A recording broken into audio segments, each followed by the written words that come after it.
Assalamualaikum warahmatullahi wabarakatuh. Saya Muhammad Zulfa Aziz. Saya berasal dari program studi pariwisata, kelas pariwisata C dengan nomor absen 26. Saya akan menjelaskan terkait materi yang saya akan sampaikan, yaitu tentang kinerja organisasi. Pertama-tama mari kita ulas kembali apa itu kinerja organisasi. Kinerja organisasi yaitu adalah ukuran seberapa efektif dan efisien suatu organisasi dalam mencapai tujuan yang telah ditetapkan. Kinerja ini mencakup berbagai aspek, mulai dari produktivitas, kualitas, layanan atau produk, hingga bagaimana mengelola sumber daya yang dimilikinya. Kemudian kita akan berbicara tentang dimensi kinerja organisasi. Dimensi kinerja organisasi itu ada pertama, efektivitas. Efektivitas ini merujuk pada kemampuan organisasi untuk mencapai tujuan yang telah ditetapkan. Ini termasuk bagaimana organisasi memenuhi harapan stakeholder atau pemangku kepentingan seperti pelanggan, karyawan, investor, semuanya, stakeholder yang lainnya. Kemudian ada efisiensi.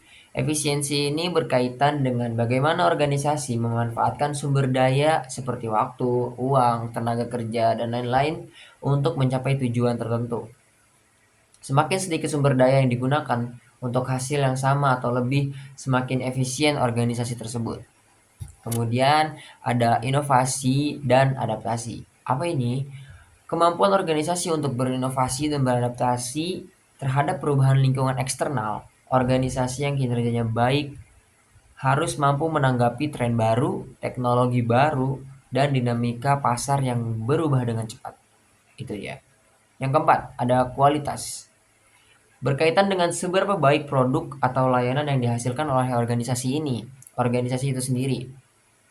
Kualitas yang baik akan meningkatkan kepuasan pelanggan dan memperkuat reputasi organisasi di kalangan organisasi lainnya. Yang kelima, ada kepuasan karyawan. Kenapa kok kepuasan karyawan ini masuk di dimensi organisasi? Dimensi kinerja organisasi karena kinerja organisasi yang baik juga mencerminkan bagaimana karyawan diperlakukan. Kepuasan karyawan sering kali menjadi indikator keberhasilan organisasi dalam mengelola sumber daya manusianya. Kemudian yang terakhir ada pertumbuhan dan perkembangan. Organisasi yang kinerjanya baik biasanya mengalami pertumbuhan yang berkelanjutan baik dari segi pendapatan, pasar, maupun kapabilitas internalnya.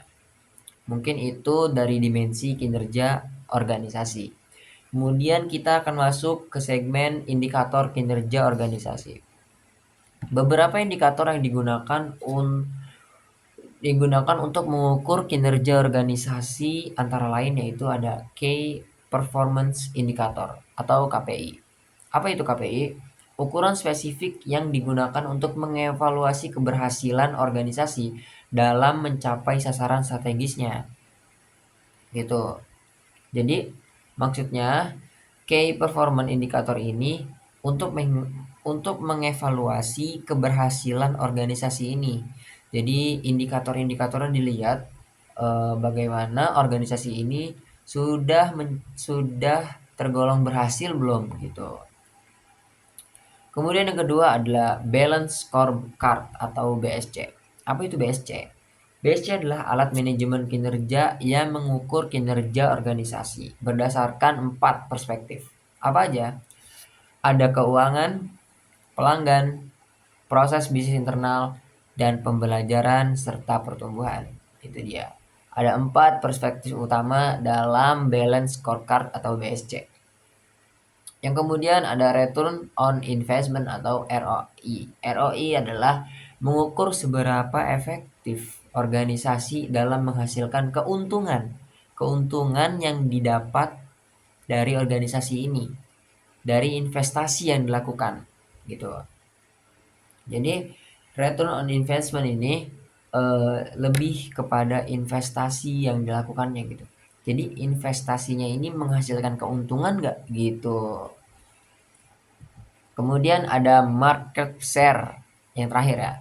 Market share atau pangsa pasar. Pangsa pasar ini apa?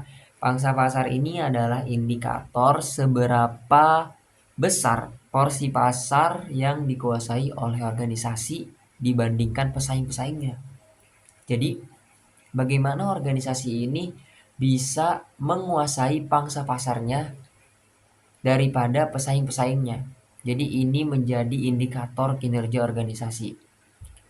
Menurut saya ini sangat krusial karena pangsa pasar ini adalah bagaimana kita berkompetisi dengan organisasi-organisasi yang lain.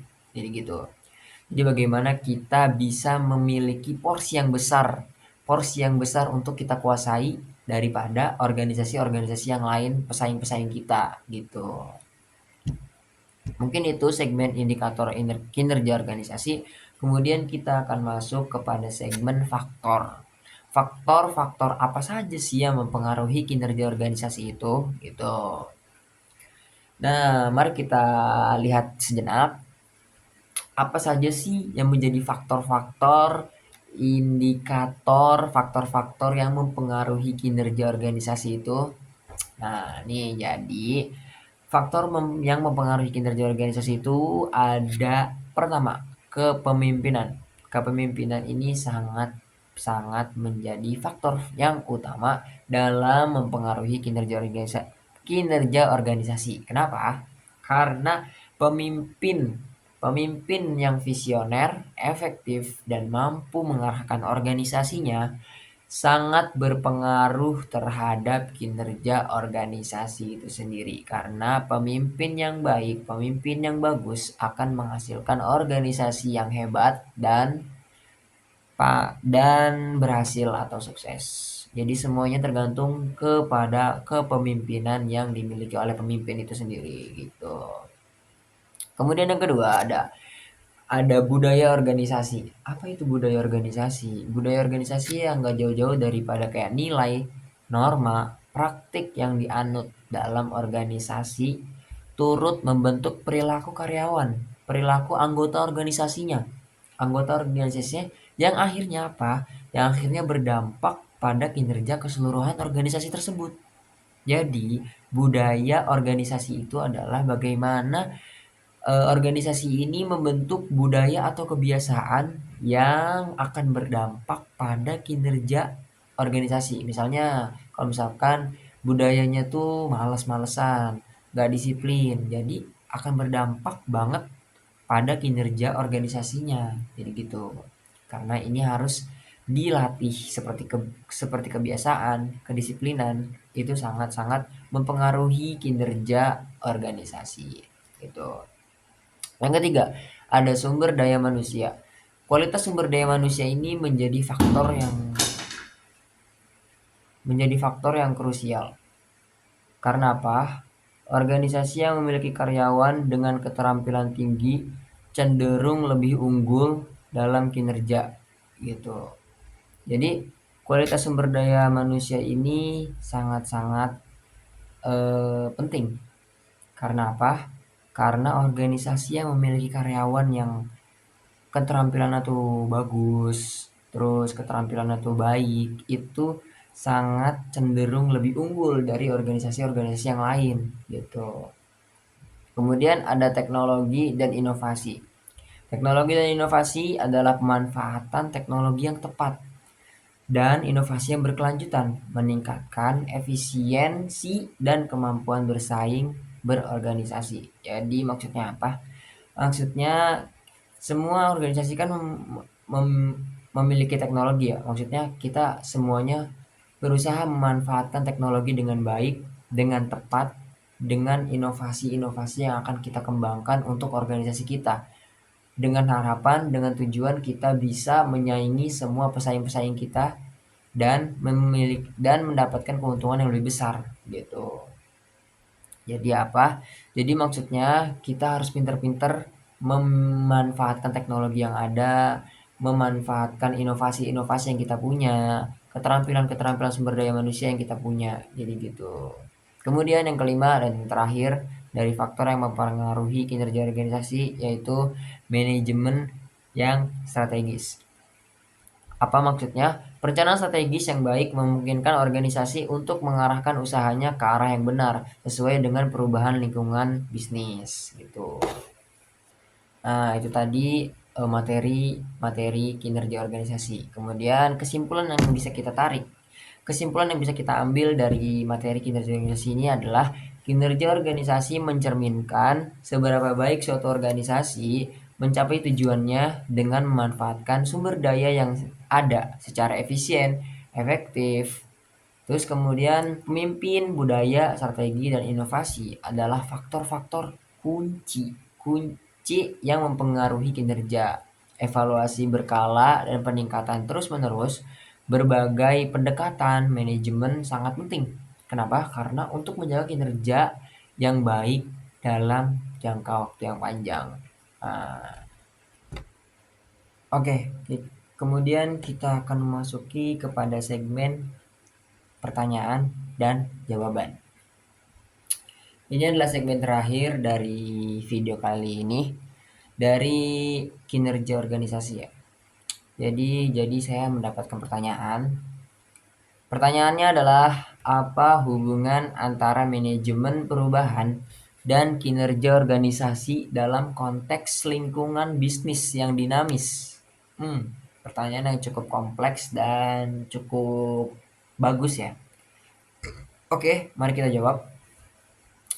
Jawabannya adalah dalam lingkungan bisnis yang terus berubah, manajemen perubahan memainkan peran penting dalam menjaga dan meningkatkan kinerja organisasi. Catat, manajemen perubahan memainkan peran penting dalam menjaga dan meningkatkan kinerja organisasi. Manajemen perubahan memastikan bahwa organisasi dapat beradaptasi dan dengan tren pasar, teknologi baru, regulasi, serta perubahan dalam preferensi pelanggan gitu. Organisasi yang berhasil mengelola perubahan dengan baik cenderung lebih fleksibel, lebih inovatif, dan mampu mempertahankan keunggulan yang kompetitif sehingga kinerjanya tetap optimal gitu. Tetap optimal di tengah ketidakpastian. Nah, sebaliknya, organisasi yang resistensi terhadap perubahan seringkali mengalami penurunan kinerja. Karena apa? Karena tidak mampu menyesuaikan diri sendiri. Tidak mampu menyesuaikan diri dengan kondisi eksternal yang berubah-berubah gitu. Jadi, maksudnya organisasi yang berhasil mengelola perubahan dengan baik cenderung tuh lebih fleksibel tadi. Fleksibel, inovatif, dan mampu mempertahankan keunggulan kompetitifnya dari pesaing-pesaing yang lain gitu. Sebaliknya, organisasi yang resistensi terhadap perubahan yang ada. Maksudnya dia tuh nggak kuat dengan perubahan-perubahan yang ada, perubahan-perubahan yang terus menerus tren-tren teknologi-teknologi baru gitu. Jadi kita harus selalu memiliki inovasi-inovasi baru. Ya, agar apa? Agar kita bisa menyesuaikan diri. Agar kita bisa menyesuaikan diri dari perubahan-perubahan yang terus terjadi di era-era sekarang. Karena apa? Perubahan-perubahan ini tuh eh, sangat-sangat krusial, sangat-sangat penting gitu. Kemudian kita lanjut kepada pertanyaan kedua. Bagaimana peran budaya organisasi dalam menentukan kinerja jangka panjang organisasi? Jawabannya, budaya organisasi berfungsi sebagai fondasi nilai, norma, perilaku yang membentuk cara kerja karyawan dan manajemen. Budaya yang positif seperti yang menekankan pada kolaborasi, inovasi, dan tanggung jawab akan mendorong karyawan lebih produktif, proaktif, terlibat, dan lebih produktif lah istilahnya. Hal ini akan berdampak langsung pada kinerja organisasi, baik dalam efisiensi, kualitas, maupun inovasi. Sebaliknya, budaya yang negatif. Negatif itu misalnya dari budaya birokrasinya yang kurang, kepercayaan dapat menghambat inovasi dan merusak moral karyawan. Nah, yang pada akhirnya berdampak buruk pada kinerja jangka panjang organisasi. Gitu.